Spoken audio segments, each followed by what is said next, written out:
The sun is shining. The birds are singing. It looks like the start of another lovely day. You're walking happily in the park when, achoo!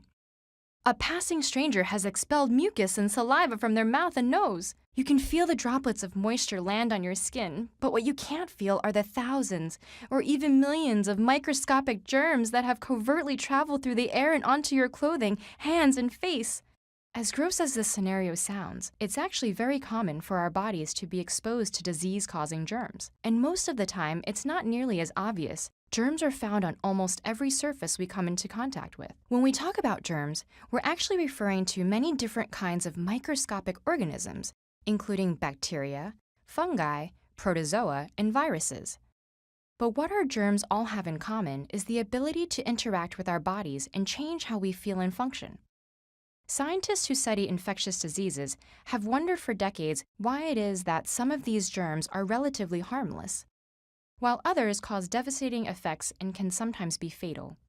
We still haven't solved the entire puzzle, but what we do know is that the harmfulness or virulence of a germ is a result of evolution. How can it be that the same evolutionary process can produce germs that cause very different levels of harm? The answer starts to become clear if we think about a germ's mode of transmission, which is the strategy it uses to get from one host to the next. A common mode of transmission occurs through the air, like the sneeze you just witnessed. And one germ that uses this method is the rhinovirus, which replicates in our upper airways and is responsible for up to half of all common colds. Now imagine that after the sneeze, one of 3 hypothetical varieties of rhinovirus, let's call them too much, too little, and just right, has been lucky enough to land on you. These viruses are hardwired to replicate, but because of genetic differences, they will do so at different rates. Too much multiplies very often, making it very successful in the short run. However, this success comes at a cost to you, the host.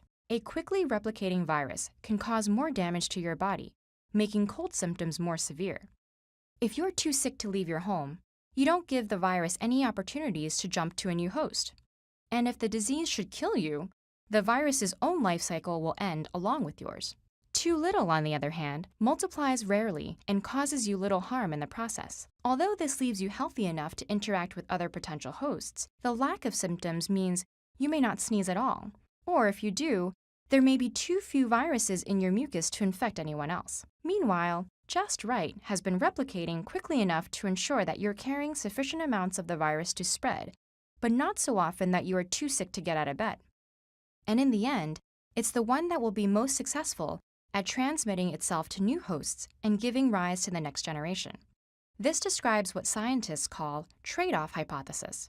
First developed in the early 1980s, it predicts that germs will evolve to maximize their overall success by achieving a balance between replicating within a host, which causes virulence, and transmission to a new host.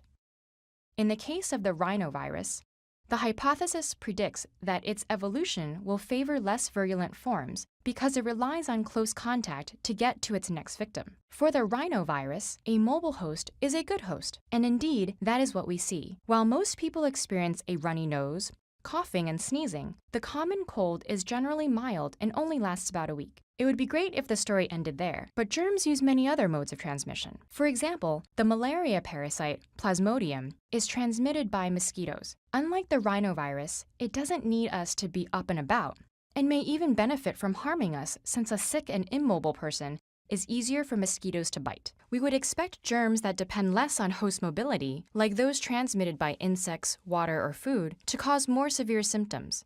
So, what can we do to reduce the harmfulness of infectious diseases? Evolutionary biologist Dr. Paul Ewald has suggested that we can actually direct their evolution through simple disease control methods. By mosquito-proofing houses, establishing clean water systems, or staying home when we get a cold, we can obstruct the transmission strategies of harmful germs while creating a greater dependence on host mobility. So, while traditional methods of trying to eradicate germs may only breed stronger ones in the long run, this innovative approach of encouraging them to evolve milder forms could be a win-win situation.